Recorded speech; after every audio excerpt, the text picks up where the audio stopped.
الحمد لله نحمده ونستعينه ونستغفره ونؤمن به ونتوكل عليه ونعوذ بالله من شرور أنفسنا ومن سيئات أعمالنا من يهده الله فلا مضل له ومن يضلل فلا هادي له ونشهد أن لا إله إلا الله وحده لا شريك له ونشهد أن سيدنا وسندنا ونبينا وكريمنا وشفيعنا ومولانا محمدا بارك وسلم تسليما كثيرا أما بعد فأعوذ بالله من الشيطان الرجيم بسم الله الرحمن الرحيم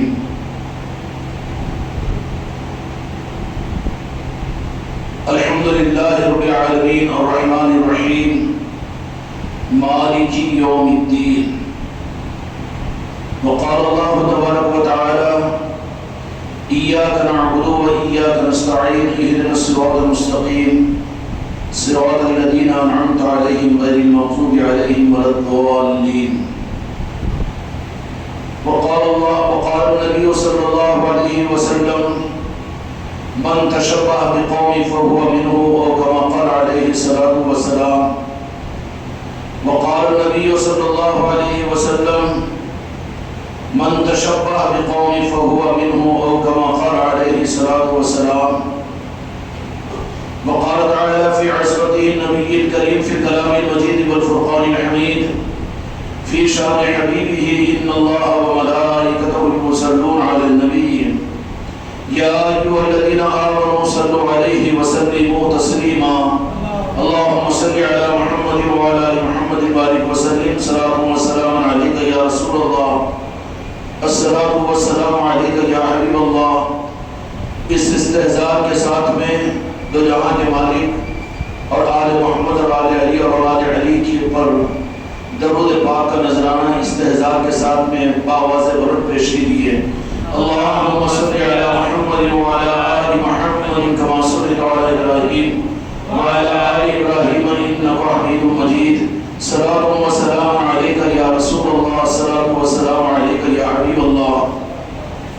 محترم بزرگوں اور دوستوں، میرے بھائیوں اور میرے عزیزوں، اللہ رب العالمین نے قیامت تک کے آنے والی انسانیت کے لیے ہدایت کا جو منبع کتاب بنایا وہ قرآن مجید کو بنایا اور فرمایا ذالک الکتاب لا ریب فیہ ھدی للمتقین۔ انسانوں کو اگر قرآن پاک انسانوں کے پاس میں حقیقت ہو تو پھر یقینی بات ہے لا ریب فیہ ھدی للمتقین، وعدہ ہے کہ قرآن اور یہ گمراہ نہیں ہو سکتے۔ اگر قرآن پاک ہمارے گھروں میں اور ہمارے سینوں میں اور ہمارے تلاوت میں موجود ہو لیکن اس کے باوجود ہم گمراہ ہو رہے ہیں تو اس کا مطلب یہ ہے کہ وہ حقیقی قرآن ہمارے پاس میں نہیں ہے جس پر اللہ نے وعدہ کیا ذالک الکتاب لا ریب فیہ ھدی للمتقین۔ اللہ کا وعدہ غلط نہیں ہو سکتا۔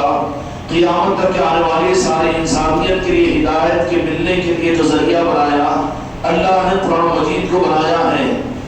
اب سوال یہ پیدا ہوتا ہے کہ وہ قرآن جو ہمارے ہاتھوں میں یا ہماری تلاوت میں یا ہمارے نمازوں میں ہے واقعاً اس سے مراد کیا یہی قرآن پاک ہے؟ اللہ تبارک و تعالیٰ اس بات کو سمجھنے اور سوچنے کی ہمیں توفیق عطا فرمائے۔ اللہ نے اس قرآن پاک کے متعلق اور قرآن پاک کی سب سے پہلی سورت جس کو سورہ فاتحہ کہتے ہیں، جس کا پڑھنا ہر مسلمان اور ہر نمازی کو چاہے کہ وہ انفرادی نماز پڑھے کہ جماعت سے پڑھے، امام پڑھے مسجد میں پڑھے کہ بیت المقدس میں پڑھے کہ کعبۃ اللہ میں پڑھے، لیکن سورہ فاتحہ کا پڑھنا بالاجماع واجب ہے۔ اور جس نماز میں سورہ فاتحہ نہیں پڑھی جائے گی وہ نماز قابل قبول نہیں ہوگی۔ آخر اس کی وجہ کیا ہے؟ وجہ یہ ہے کہ یہ سورہ فاتحہ اصل میں پورے قرآن پاک کی رہبری کا دروازہ ہے۔ چنانچہ اللہ تعالیٰ اس قرآن مجید کے اندر فرماتے ہیں، اس قرآن پاک کے اندر اللہ تبارک و تعالیٰ نے بندوں کو اس بات کی ہدایت عطا فرمائی کہ دیکھو ہماری طرف سے ہم اس بات کا اظہار فرما رہے ہیں کہ اپنے بندوں کو عطا کرنے اور نوازنے کے لیے قیامت تک انسانوں میں اور کلمہ پڑھنے والوں میں دو قسم کے بندے ہوں گے۔ ایک بندوں کی قسم وہ ہوگی جن کو اللہ تبارک و تعالیٰ بدلہ عطا کریں گے، یہ اہل شریعت ہے، کہ اپنے دین کے اعمال پر، اپنی سنت و شریعت پر عمل کرنے کی وجہ سے قرآن مجید میں سورہ فاتحہ میں اللہ تبارک و تعالیٰ نے یہ بات کا اظہار بھی فرما دیا، مالکی یوم الدین، روز محشر اور قیامت بدلے کا دن ہے۔ قرآن پاک کے مطابق مسلمانوں کے لیے فرمایا کہ ایک طبقہ مسلمانوں میں وہ ہے، قرآن پاک کے مطابق میں کہ جن کو اللہ تبارک و تعالیٰ بدلہ ادا کریں گے۔ لیکن جہاں تک بدلے کا معاملہ ہے میرے دوستوں، میرے بھائیوں، بدلہ یوں سمجھ لیجیے کہ مزدوری ہے، اور مزدوری کا معاملہ یہ کہ بدلے کے لیے ضروری ہے کہ اس کام کو اس کے شایان نشان بھی پورا کیا جائے اور مقصد کو بھی پورا کیا جائے۔ اب اللہ تبارک و تعالیٰ کا مقصد ہم پورا کریں، اس بات کا تو دعویٰ ہم نہیں کر سکتے، تو گویا کہ ہم اپنے لیے سمجھ لیں کہ ہم اپنے دین کے ذریعے سے، اپنے عبادات کے ذریعے سے، اپنے اعمال کے ذریعے سے، اپنے روزے، اپنے نماز اور تلاوت اور ذکر کی وجہ سے اور شریعت پر چلنے کی وجہ سے ہم اس قابل ہیں کہ ہمارا دین قابل بدلہ ہے، اللہ اس کا بدلہ ادا کرے گا۔ ایک دوسرا طبقہ اللہ نے قرآن مجید کے اندر بیان فرمایا، ایک مسلمانوں کا طبقہ وہ ہے جس کو بدلے والا کہا گیا ہے، مالکی یوم الدین، بدلے کا دن ہوگا روز محشر۔ اس سے آگے اللہ تبارک و تعالیٰ اپنی مہربانی کے دروازوں کو وسیع فرما کر اپنے محبوب کے نام پاک کے صدقے میں اسی سورہ فاتحہ کے اندر اللہ تبارک و تعالیٰ نے فرمایا کہ بدلے والے تو ہوں گے، اور ان کے بدلے کے لیے تو پھر اس قابل ان کو اپنے اعمال کو پیش کرنا پڑے گا۔ اور اس مقام پر پہنچ کر ہمیں سے کوئی نمازی اپنی ذات کے بارے میں دعویٰ نہیں کر سکتا کہ ہم نے ایسی نمازیں پڑھی کہ جس کا اللہ کو بدلہ دینا ہی پڑے گا، کوئی گنجائش نہیں ہے۔ اللہ کی شان نشان ایک سجدہ بھی ہماری زندگی میں ہو، ہم دعویٰ نہیں کر سکتے۔ تو بدلے کا آپشن کہ ہم کو ہمارے اعمال کا بدلہ ملے گا، تو بدلہ تو خیر کا ہو یا جنت کا ہو، نجات کا ہو، یہ مشکل ہو جائے گا، بلکہ ہماری عبادت خود ہمارے لیے پکڑ کا ذریعہ بن جائے گی۔ فَوَيْلٌ لِّلْمُصَلِّينَ الَّذِينَ هُمْ عَنْ صَلَاتِهِمْ سَاهُونَ، کہ ہلاکت ہو نمازیوں کے جو نماز پڑھتے ہیں لیکن ان کی نماز ان کو نجات سے بچا نہیں سکتی، جس کا مفہوم عرض کر رہا ہوں۔ تو اعمال کے بدلے پر، اعمال کے بدلے کے روپ پر ہم جائیں تو پھر ان معاملات کے اندر میں تو ہمارے لیے منزل کھٹی ہونے کا بہت زیادہ خطرہ ہے۔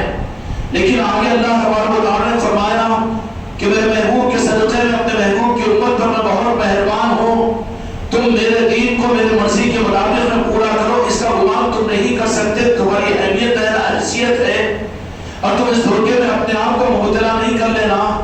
ذرا دل تھام کر سن لو کہ میں اپنے محبوب کی امت پر بڑا مہربان ہوں، تم بدلے والے دین پر تم کو میں بدلا دوں، تم اس قابل نہیں کہ میرے دین کا حق ادا کر سکو۔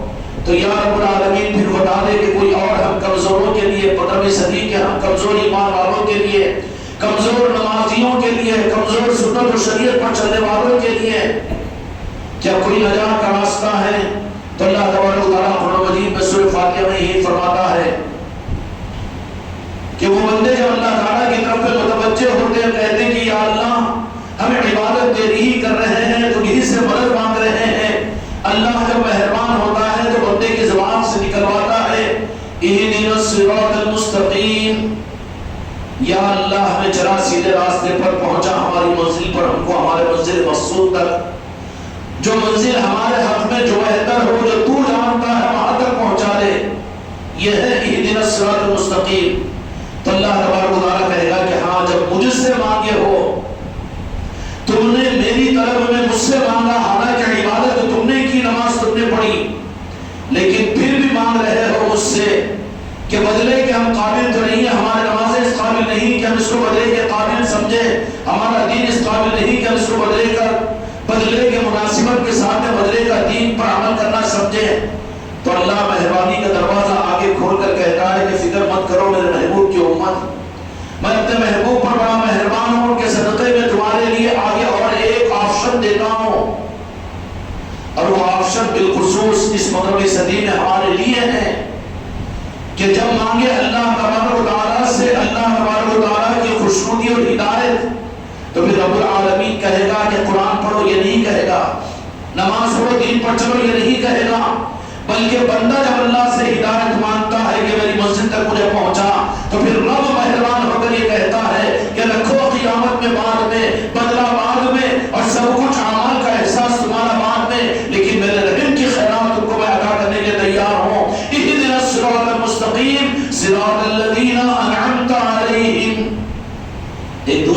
آپشن بھی میرے محبوب کے صدقے میں، اے امتیوں تم پریشان مت ہو، انعمت علیہم، کہ تم بدلے والے راستے پر چل کر ہلاک نہ ہو جانا، بلکہ تمہارے لیے اور ایک آپشن میرے محبوب کے صدقے میں تمہیں عطا کیا ہوں۔ وہ کون سا ہے؟ انعام والا۔ مزدوری اور بدلہ یہ الگ ہوتا ہے، انعام الگ ہوتا ہے۔ مزدوری اور بدلے کے لیے کوئی لمٹ مقرر ہوتی ہے کہ اتنا دیا جائے گا، لیکن انعام کے لیے کوئی لمٹ مقرر نہیں، اور انعام کے لیے محنت اور مزدوری بھی شرط نہیں۔ دل آ جائے دینے والے کا تو انعام کسی کو عطا کر دے۔ چلتے ہوئے راستے کے کسی آدمی کو اگر دینا چاہے انعام، تو وہ نکال کر 10 روپیہ نہیں 10 لاکھ روپے اس کو دے دے، دینے والے کی مرضی پر وہ انعام کی چیز ہے۔ انعام میں کوئی قید نہیں ہوتی، اور انعام کے لیے محنت شرط نہیں ہوتی، صلاحیت شرط نہیں ہوتی، بلکہ انعام کے دینے والے کی مرضی پر منحصر ہے۔ اللہ تعالیٰ یہ فرماتا ہے کہ تم بدلے والے راستے پر تم تو ہلاک ہو جاؤ گے، پھر میں تم کو تمہارے لیے موقع دیتا ہوں اپنے محبوب کے صدقے میں، میرے محبوب کے نام پاک کے صدقے میں وہ رہبری کرتا ہوں انعام والے راستے کی۔ اگرچہ کہ تم کچھ کر نہیں سکتے، نہ کرنے کے باوجود میری مرضی ہے کہ میں تم کو عطا کر دوں۔ کوئی حق ادا تم نہ کر سکے، ایک سجدہ بھی میرے قابل تم نہ کر سکے، لیکن میں ہوں، اگر میں انعام میں جنت تم کو عطا کر دوں اور جنت کے محلات تمہیں عطا کر دوں، میں قادر مطلق ہوں، میں دے سکتا ہوں، مجھے کوئی روکنے والا نہیں۔ فاعل لما یرید میں ہوں، اور سب کچھ کا مالک میں ہوں، مجھے کون روکنے والا؟ لیکن امت کو بتا دیا سورہ فاتحہ کے اندر میں کہ تم بدلے والے راستے پر چلو گے تو اپنے اعمال پر تمہاری نظر ہوگی، تو ہلاکت کا گڑھا سامنے ہوگا۔ اللہ بھی کہے گا کہ ہمارے قابل کی عبادت کہاں لے کر آئے ہو، خطرے میں پڑ جائے گا۔ تو پھر اللہ نے فرمایا کہ تمہاری عافیت اور تمہاری حفاظت یہ ہے کہ میں تم کو اپنے محبوب کے نارنے پاک کے صدقے، بار بار جو نارنے پاک کہہ رہا ہوں، کیا وجہ ہے؟ خدا کی قسم حق اور ہدایت قرآن سے اس کو مل ہی نہیں سکتی جس کو نارنے پاک کے مصطفیٰ کی نسبت نصیب نہ ہو۔ قرآن بھی اس کو ہدایت نہیں دے سکتا۔ منافقین کے پاس میں قرآن تھا، یزیدیوں کے پاس میں قرآن تھا، مگر نجات نہیں مل سکی ان کو۔ کیوں کہ قرآن اور شریعت اور دین، نماز اور ایمان و اعمال تو تھے، ایمان نہیں اعمال تو تھے، سنت اور شریعت تھی، لیکن میرے آقا کی محبت سے ان کے قلب خالی تھے۔ تو انعام یافتہ بندے وہ نہیں رہے کہ اللہ نے ان پر انعام کیا۔ سورہ فاتحہ کے اندر اللہ تبارک و تعالیٰ فرماتا ہے کہ میرے بندو، انعام یافتہ بھی ایک راستہ ہے میرا، انعمت علیہم، ان کے پیچھے چلا جن پر ہم نے انعام کیا۔ قرآن ہے یہ قرآن پاک، اور بالخصوص اللہ تبارک و تعالیٰ قرآن پاک کا فہم امت کے ہر فرد کو عطا فرمائے۔ قرآن ہر مسلمان کے لیے خدا نے نازل کیا، یہ نہیں کہ نازل کر دیا اور اس قرآن سے محروم ہو، لیکن مسلمان اگر صحیح طریقے کے ساتھ قرآن پاک سے اگر محبت رکھے، اللہ کا کلام سمجھے اور اس کی بصیرت کو اللہ سے اگر مانگے، تو وہ قرآن اگر یہ کہ جاہل کیوں نہ ہو لیکن اس کے دل کی رہبری کرے گا وہ قرآن۔ انعمت علیہم، میں نے ایک راستہ تمہارے لیے یہ بھی دیا ہوں کہ ان کے پیچھے اپنے آپ کو چلاؤ اور ان کے طریقے پر اپنے آپ کو چلاؤ جن پر میں نے انعام کیا۔ گنجائش نکل گئی نا؟ چہروں پر مسکراہٹ آنی چاہیے، ہماری بھی نجات کی بن پڑی ہے، ہم کو بھی اللہ تبارک و تعالیٰ نے رحم کی بھیک دینے کا فیصلہ فرما لیا ہے، لیکن ضرورت ہے کہ انعام یافتہ بندوں کے پیچھے چلنا پڑے گا۔ میرے آقا نے فرمایا من تشبہ بقوم فہو منہم، کہ جو جس قوم کی مشابہت اختیار کرے گا اسی کے ساتھ اس کا اجر ہوگا۔ اگر بدلے والوں کے پیچھے کہ ہم بھی نمازی، ہم بھی دیندار، ہم بھی پیر اور ہم بھی مرید، ہم بھی ذکر کرنے والے، ہم بھی قرآن کی تلاوت کرنے والے، اور ہم بھی سنت اور شریعت پر چلنے والے، اور ہم بھی بڑے دیندار حاجی اور نمازی، تو یہ تو بدلے والے ہیں، خطرے میں پڑ جائیں گے۔ لیکن دوسرا آپشن انعام یافتہ بندوں کے پیچھے چلنے والے، یہ بہت محفوظ اور معمول ہے امت کے لیے، اور اسی کو اللہ تبارک و تعالیٰ نے فرما دیا اپنے محبوب کے ذریعے سے کہ میرے محبوب آپ اگر اعلان اپنی امت کے گناہ گاروں کو بشارت دے دیجئے۔ اہل بیت کی محبت اور آل علی اور اولاد علی کی محبت اور اولیاء کی محبت، یہ قرآن پاک کا حکم ہے۔ بدلے والوں کا معاملہ تو ہم بدلے والوں کے قابل ہو نہیں سکتے، بھائی میں تو کہہ سکتا ہوں قسم کھا کر کے ایک سجدہ بھی خدا کی شاعر نشان زندگی میں نہیں ہو سکتا. اب ہو سکتا ہے کہ آپ اگر اپنے بارے میں دعویٰ کر لیں, خدا اس نخوت سے اس تکبر سے تمہاری میری حفاظت فرمائے, لے گئی کہ اللہ کے کرم, اللہ کی خیرات اور سبسڈی اور آسان اور خدا کے رحم و کرم کا صرف ایک آپشن امت کے لیے, ہمارے اور تمہاری نجات کے لیے اور ہمارے اور تمہارے خدا کے راضی ہونے کے لیے جو امت کے لیے رہتا ہے. قل لا اسألكم علیہ اجر مودۃ فی القربى, کہ میرے محبوب آپ فرما دیجئے کہ آپ کی امت تمہارے دین کے بدلے میں آپ کی اہل بیت سے محبت کرے. اہل بیت کون ہیں؟ پنجتن پاک ہے, حسنین و کریمین ہیں. اور پھر اہل بیت کون ہے؟ قیامت تک آنے والی آپ کی آل ہے, آل اولیاء ہے اور آل رسول ہے اور آل علی اور آل علی ہے, جو قیامت تک اس امت کے دل میں سادات اکرام رہیں گے. وہ اہل بیت ہے. اور خدا نہ خاصہ اگر کوئی غفلت اور جہالت اور گمراہیت میں یہ کہہ دے اولیاء سے محبت کیا ضروری ہے, اہل بیت سے محبت کیا ضروری ہے, تو قرآن پاک کا حکم تو توڑ رہا, اس کا انکار کر رہا ہے, مجرم ہے. تو اللہ نے حکم دیا کہ اہل بیت کے ساتھ محبت اور مودت کا اظہار کرو. اب اہل بیت میں کون ہوں گے؟ اہل بیت تو یہاں کے مالک میرے آقا نے فرمایا نسائی شریف کی حدیث سے کہ میری اہل بیت, میں دو چیزیں تمہارے درمیان میں چھوڑ کر جا رہا ہوں, ہرگز ہرگز گمراہ نہیں ہوں گے.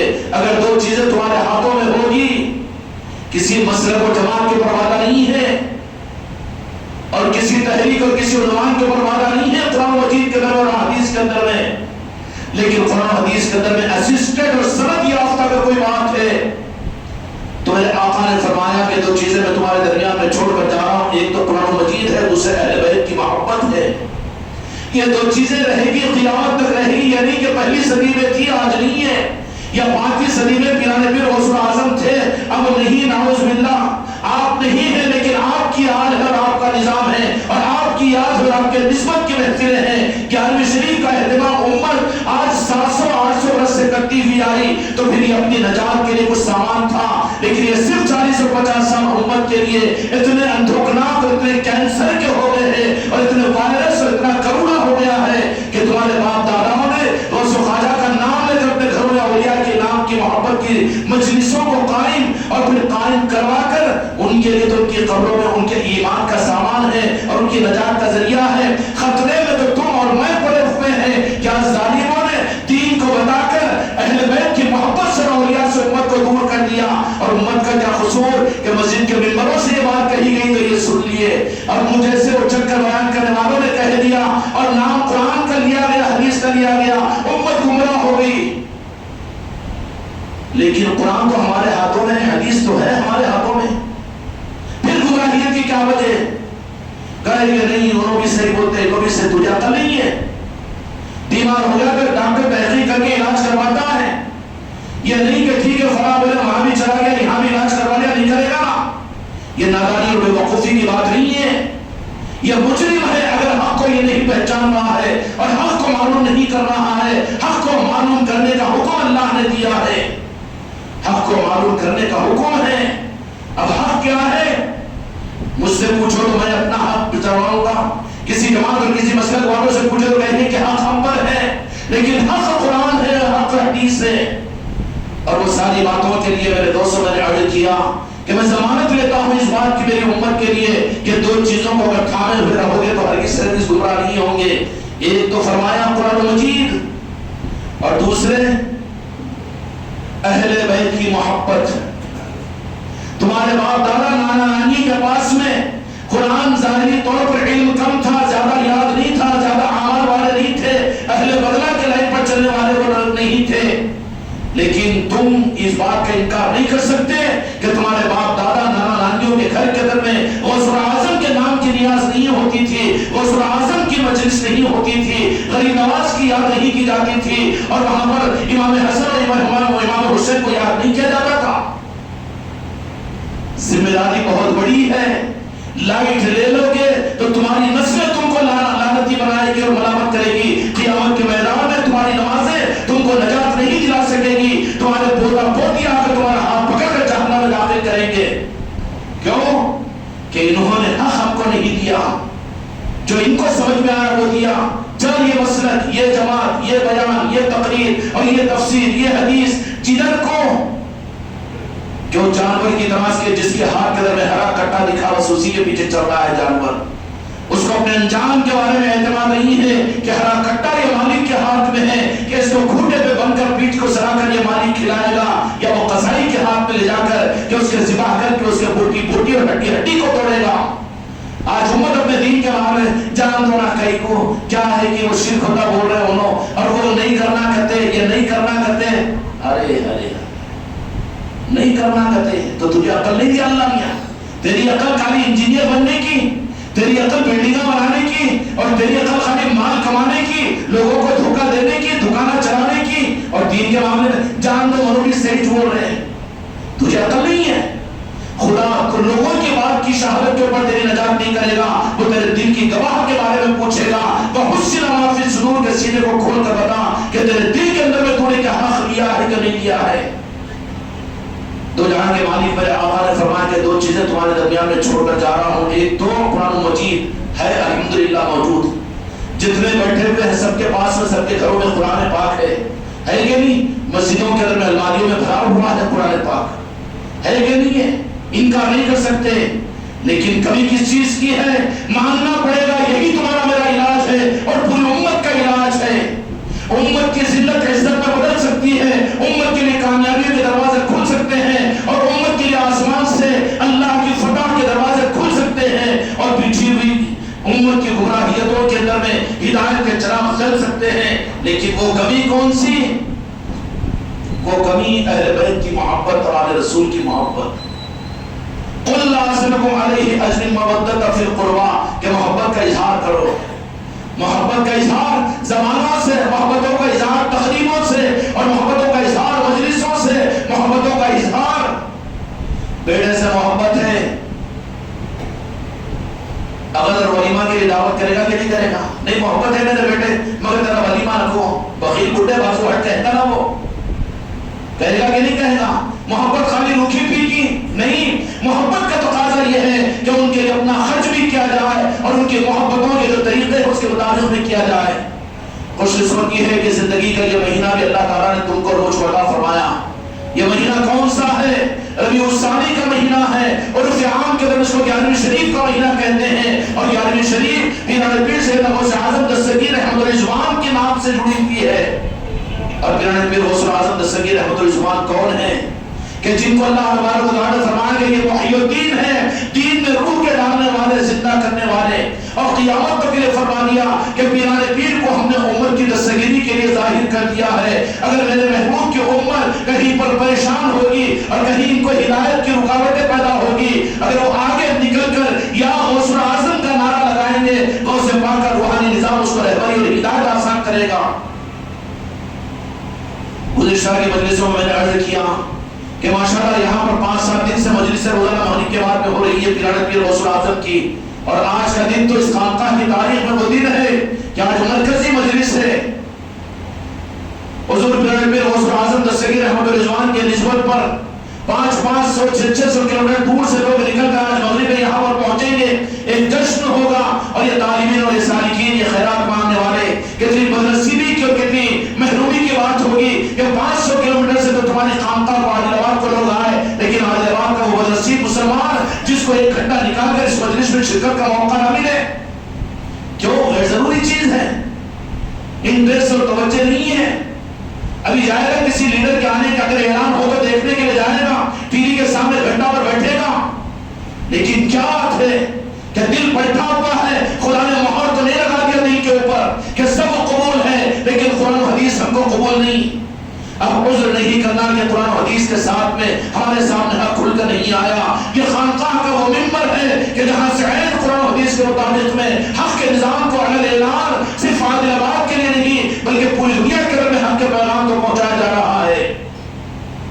مودۃ فی القربیٰ کہ میرے اہل بیت سے محبت کرو. اہل بیت میں حضور پیران پیر غوث اعظم دستگیر رحمۃ الرضوان کی ذات، آپ حسنی و حسینی ہیں، نجم الطرفین ہیں، اور آپ کو اللہ تبارک و تعالیٰ نے دین کو زندہ کرنے کا وہ کرامت اور شرافت عطا فرمائی کہ فرما دیا کہ ان کی محبت اور نسائی پاک کی، نسائی شریف کی وہ حدیث کہ میں قرآن کو میرے اہل بیت کی محبت کو چھوڑ کر جا رہا ہوں، یہ دونوں چیزوں کو اگر تم تھامے میں رہو گے تو ہرگز گمراہ نہیں ہوں گے۔ میرے دوستوں، میرے بھائیوں، قرآن تو موجود ہے، لیکن جو چیز چھوٹ گئی، جانتے ہو کہ تمہارے سر پر جو پنکھا چل کے کولر چل کر تم کو ٹھنڈی ہوا رہی ہے، اس کا رمز اور اس کا اصول یہ ہے کہ ایک نیوٹرل اور ایک فیز اگر دو وائر ملیں گے تو کرنٹ سپلائی ہوگا کہ نہیں ہوگا؟ اب آپ صرف فیز رکھو، جھٹکا لگے گا، مر جائے گا۔ نیوٹرل بھی ضروری ہے۔ اسی طریقے سے ولایت کا نظام، گیارہویں کا اہتمام، غوث پاک کی یاد، اولیاء کے تذکرے، اپنے گھروں کے درمیان اولیاء کے تذکرے، یہ بھی دین کا ایک اہم جز ہے۔ اس کے بغیر دین کی حقیقت نہیں مل سکتی۔ دین کی حقیقت، اس کو کوئی مسئلہ جماعت کا مسئلہ بنا کر دین کو بیچنے والے دکانداروں نے اس کو الگ کر لیا ہے امت کے ظالموں نے۔ لیکن اگر حق کو جاننا چاہتے ہو تو قرآن حدیث کے ذریعے سے معلوم کرو۔ تو 800 سالہ تاریخ اسلام کی تو دور مت جاری ہے مورخین کی تاریخ پر۔ میں نے تو سوال کیا رہا تم سے کہ تمہارا نانا، تمہاری نانی، تمہاری دادی، تمہارا دادا غوث پاک کی یاد کرتے تھے کہ نہیں کرتے تھے؟ غریب نواز کی یاد کرتے تھے کہ نہیں؟ کیا تم لوگوں نے اپنے جھوڑوں کے اندر تمہارے نانا نانی دادا دادی کے ذریعے سے غوث و خواجہ کے نام کو اپنے کانوں سے نہیں سنا؟ کیوں اگر گمراہ ہو گئے؟ کس دجال نے تجھے گمراہ کر دیا اور کس بدبخت نے تیرے رخ کو موڑ دیا، حق سے تیرے رخ کو کاٹ دیا؟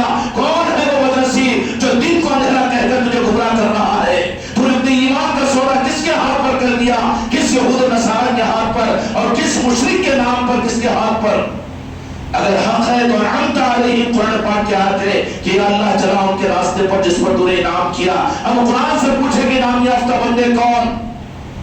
دل سنبھال کر بیٹھو، قرآن کہہ رہا ہوں اگر عقیدہ ختم ہوگا تو ایمان سے نکل جاؤ گے۔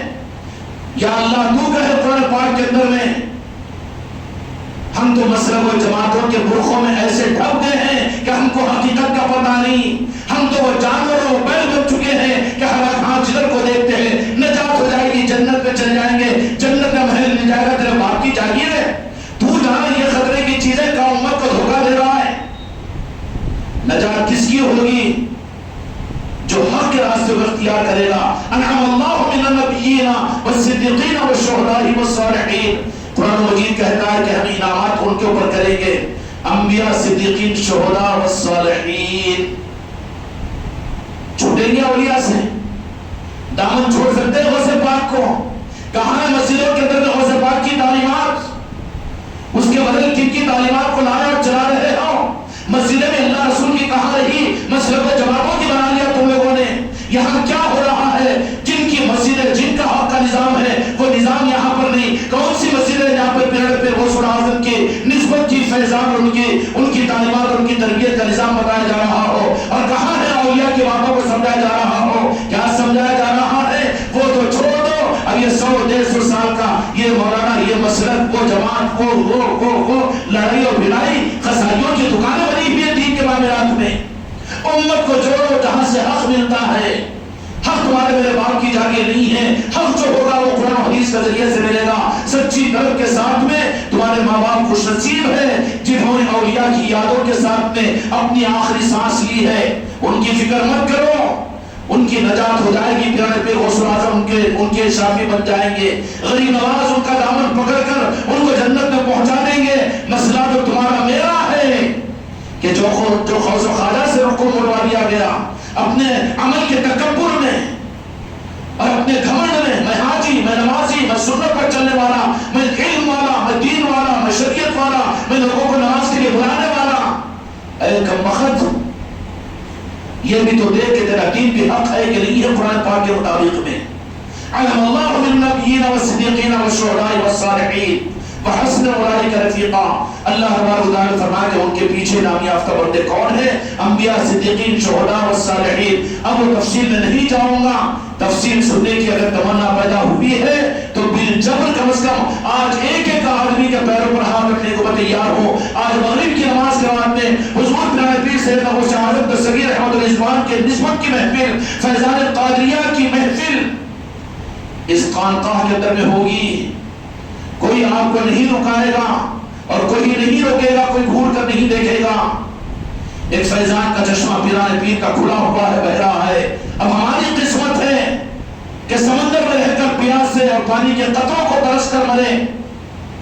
آج مغرب کی نماز کے بعد انشاءاللہ پیران پیر سید غوث اعظم دستگیر رحمت و رضوان کی نسبت کی محفل یہاں پر ہوگی.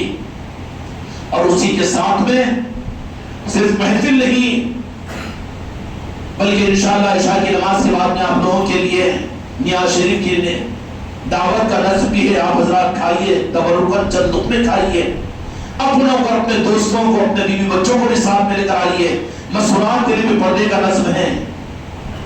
مسورات کاری کو شاپنگ مال پہ لے جاتا ہے، دواخانہ کو لے جاتا ہے، حیدرآباد کی نمائش دیکھنے کو لے جاتا ہے، اور دارالعلوموں کے اندر بچیوں کو لے جا کر ڈالتا ہے، اور دینی مجلسوں محفلوں میں خانقاہوں میں عورتوں کو، کاری کو، عورتوں کو. یہ تیرا عنوان تیری بدبختی کی علامت ہے. ہر جگہ تو اپنی عورتوں کو ساتھ میں لے کر جاتا ہے، لیکن دینی نظاموں کے اندر میں کائی کو، عورتوں کو. اچھا، اس لیے کہ تو خود رکا ہوا ہے، نہیں بخشا جائے گا، حجت قائم ہو جائے گی. آج انشاءاللہ عشاء کی نماز کے بعد میں پھر اور سونے پر سہاگا یہ قدر کرو ان نظاموں کی. آج دنیا قدر کر رہی ہے، دنیا قدر کر رہی ہے خانقاہ محمدی کے نظاموں کی. لیکن بڑی محرومی کی بات ہوگی کہ ہم سمندر میں رہ کر قطروں کو ترسے، سنی کو انسنی کرتے رہے، منہ کو پلٹا دیتے رہے. بربادی پھر جس وقت میں سامنے آئے گی تو اس وقت میں پچھتانے سے کوئی فائدہ نہیں ہوگا.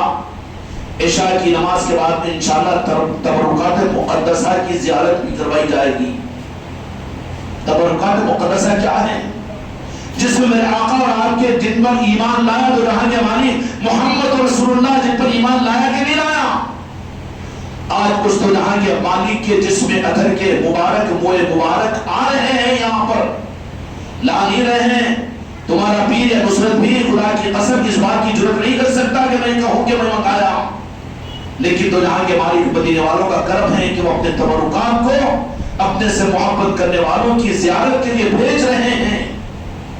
موئے مبارک بھی اور قبلی مبارک کا ایک حصہ، اور پھر اس میں سید عمر فاروق رضی اللہ عنہ کا، حضرت ابوبکر رضی اللہ عنہ کے تبرکات، اور حضور پیارے پیر غوث اعظم کے موئے مبارک، امام حسن و حسین رضوان اللہ اجمعین کے موئے مبارک. کیا ہوتے ہیں موئے مبارک؟ یہ جسم کا ایک حصہ ہے.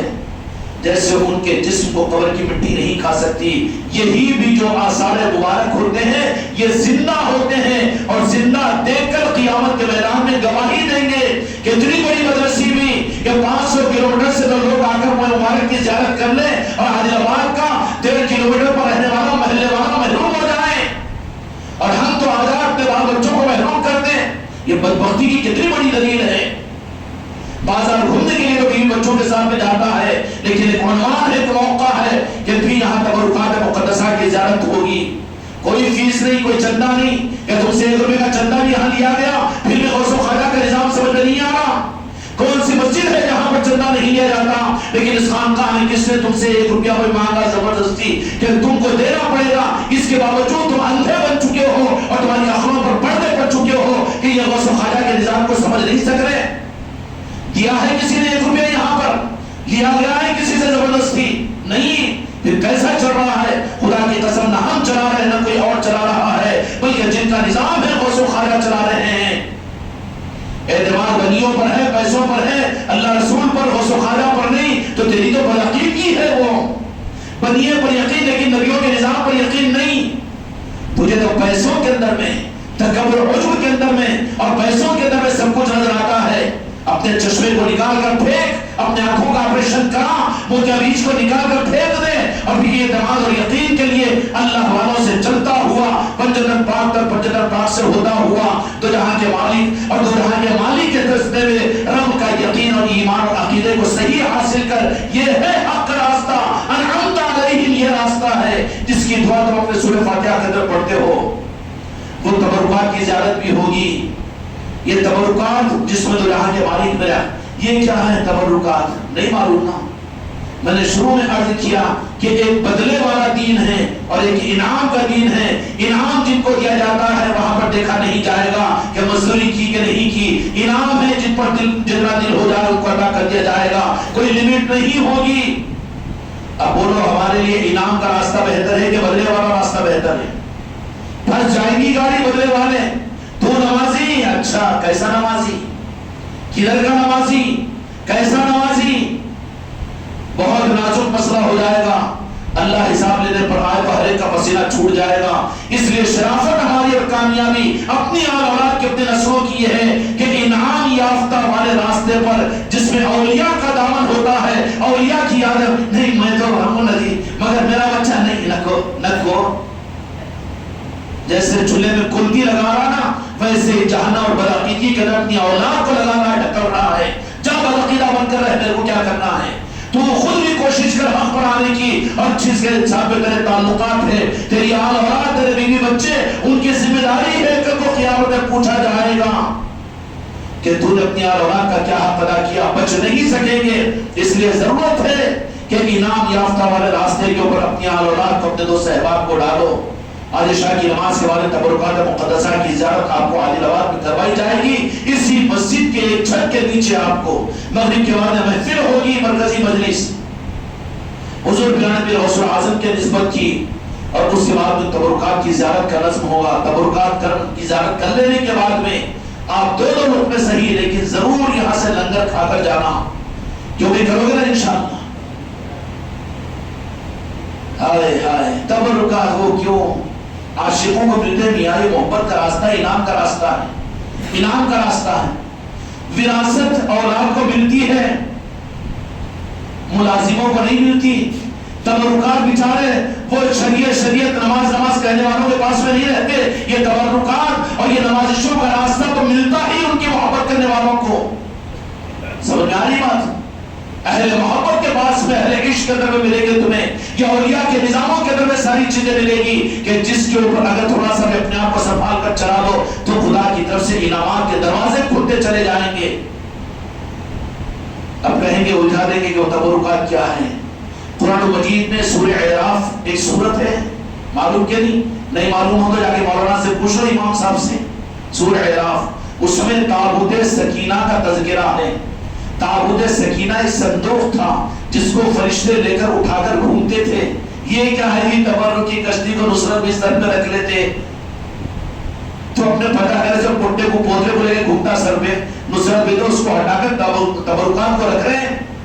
حق ملا نہیں تو اپنی پوٹیاں لے کر لوگوں کی نمازوں کو نمازی بنانے کی چکر میں گلی گلی 30 سال گھومتا رہا نصرت بھائی. اب تو ہدایت کی زندگی ملی ہے، اب تو آیا ہے حق اپنی نجات کے راستے پر. اگر تجھے بھی اپنی خیریت ہے تو پھر مان، ورنہ جانا یہاں سے. کس کی کیا ضرورت ہے؟ ہم تو جو کہنے کا ہے حق بتا چکے ہیں. تابوت سکینہ جس میں کیا تھا؟ جس کے اندر میں فرشتے نہیں تھے یا پھر اور کوئی چیز نہیں، بلکہ تابوت سکینہ میں جو چیزیں تھی اس صندوق کے اندر میں حضرت موسیٰ علیہ السلام کا عصا جو انہوں نے استعمال کیا، ان کے جوتے جو انہوں نے استعمال کیا تھا، اور اسی طریقے سے اور انبیاء اکرام علیہ السلام کے مستعملہ یعنی استعمال کی ہوئی چیزیں، اس کو اللہ نے صندوق میں بند کیا اور بنی اسرائیل کو عطا کیا تھا کہ یہ تابوت سکینہ ہے. اور یہ تابوت سکینہ کیوں؟ کہ اس کی جو قدر کرے گا، اس کی جو تعظیم کرے گا، اس کا جو دیدار کرے گا اور اس کو ادب جو دے گا، فتح ہماری اس کے ساتھ میں ہوگی. قرآن پاک کی بات عرض کر رہا ہوں، قرآن پاک کی بات عرض کر رہا ہوں. تابوت سکینہ اب جب ان انبیاء اکرام علیہ السلام کے استعمال کی ہوئی چیزیں جب اتنی قابل عظمت اور تعظیم کہ اللہ نے فرشتوں کے سر پر بنی اسرائیل کی کامیابی کے لیے عطا کیا تھا، تو یا اللہ ہم تو امام الانبیاء کی امت ہے، ہمارے لیے بھی کوئی برکت کی چیزیں، کوئی رحمت کی چیزیں کہ جس سے ہم کو دنیا میں عزت اور کامیابی ملے اور جس کے ذریعے سے ہم سرخو ہو اور تیری بارگاہ میں عبور ہو. تو پھر اللہ تبارک و تعالیٰ کہے گا کہ میں اپنے محبوب امام الانبیاء ہی کے مبارک پوری دنیا میں پھیلاتا ہوں، اور آپ کے استعمال کیے ہوئے آپ کا جبہ مبارک اور آپ کے نارنے پاک اور آپ کی استعمال کی ہوئی چیزیں، اور پھر اسی طریقے سے صحابہ اکرام کی اور پھر بجتن پاک کی ان کے جسم مبارک کے حصوں کی زیارت انشاءاللہ عشاء کی نماز کے بعد اس مسجد کے اندر میں کروائی جائے گی. اس لیے کوئی محروم نہ رہے. زندگی کا کوئی بھروسہ نہیں. اپنی نظروں سے دیکھ لو اور حسرت کے ساتھ میں دیکھ لو. ہم اس کو دیکھ رہے ہیں بالکل آسانی کے ساتھ میں، لیکن خدا کی قسم وہ زندہ ہے. کل کو میدان محشر میں وہ کام آئیں گے، وہ گواہی دیں گے. میرے آقا دو جہاں کے مالک کا منہ مبارک کہ ہاں اس نے محبت اور عشق کے ساتھ میں مجھے دیکھا تھا، کام بنے گا کہ نہیں بنے گا؟ رہ جائے گا سارا دین، سارے اعمال، ساری نماز بازوں میں رہ جائے گی یہ محبت کا راستہ اور یہ انعام کا راستہ۔ اس لیے ایک ہمدردی ہے، چونکہ اسی سرزمین پر ہم پیدا ہوئے ہیں اور تمہارے سامنے چھوٹے سے بڑے ہوئے ہیں، اس لیے میرے بچوں میری باتوں کی سختی کو سختی مت سمجھو، بلکہ ذرا دل سے سوچو اور محروم مت ہو ان محفلوں سے اور محروم مت ہو ان نسبتوں سے۔ امید کرتا ہوں کہ انشاءاللہ تبرکات مقدسہ کی زیارت کے لیے آپ سبھی حضرات اپنے بیوی بچوں کے سامنے تشریف لائیں گے اور یہاں کے لندن میں رہیں گے، یہاں کے محفل میں بھی رہیں گے، کیونکہ رہو گے انشاءاللہ۔ اب یہ تو آپ آ کر ان محفلوں کی برکتوں کو لے رہے ہیں، لیکن محروم نہیں میرا آقا کی امت۔ غوث اعظم کا نظام امت کے ہر فرد کو نوازنا چاہتا ہے۔ پھر اب اس کے بعد نوازش کا کیا مطلب؟ اس کے بعد نوازش کا مطلب یہ ہے کہ کل سے پھر مکانوں کے اوپر پیران پیر غوث اعظم کے نسبت کی محفلیں بھی ہوا کرے گی، صرف خانقاہ والوں اور مریدوں کے گھروں پر نہیں، جو ہمت کے ساتھ میں آگے بڑھ کر اپنے گھروں کے اوپر بھی دستر بچھا کر دستر نہ بچھاؤ، لیکن پیران پیر کے نسبت کے اور ان کے تذکروں کی محفلوں کو اپنے گھروں میں کرنے کا ارادہ کرو۔ خانقاہ محمدی والے آ کر تمہارے گھر پر صرف پانی اور چائے پی کر پیران پیر کی مجلس کر کر جائیں گے۔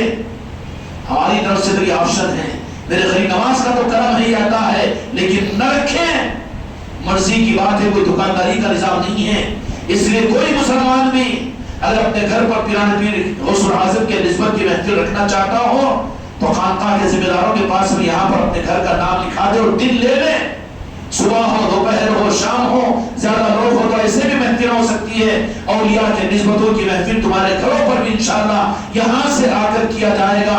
دیکھو یہ کرتے ہوئے بھی اور پھر اس کی نورانیت اور اس کی روحانیتوں کو خود محسوس کرو گے، یہاں پر بھی تجربہ کرو، پھر قبر کے اندر بھی جاؤ گے تو وہاں پر تو آنکھیں کھلی جائے گی، جو دیکھ رہے تھے وہ غلط تھا، باقی دوسری بات کچھ اور ہی ہوگی، وہاں تو نسبتیں کام آئے گی۔ ساری مسئلے کی جماعت تو زمین کے اوپر چھوٹ جائے گی۔ کنت تقول فی هذا الرجل محمد صلی اللہ علیہ وسلم، اس ذات بابرکت کے بارے میں کیا کہتا تھا دنیا میں؟ یہی سوال ہوگا ممکن نکیر کا، میرے آقا کی محبت ہی کا سوال ہوگا پہچاننے کا۔ اما اللہ حضری نہ کو بولے وہ یا رسول اللہ کہنا شرک ہو جاتا، پہاڑے پڑھا دیے بے وقوفوں نے، یا رسول اللہ کہنا شرک ہو جاتا، ویسا نہیں بولنا، یا غوث کہنا بھی شرک ہو جاتا۔ ارے کئی کو اتنا شرک کو پریشانی، اللہ کو ایک کو دو کرنا شرک ہے، کئی کو شرک مسلمانوں کو ڈھونس دے رہا ہے۔ کون مسلمان ہے جو ایک خدا کو دو مانے گا؟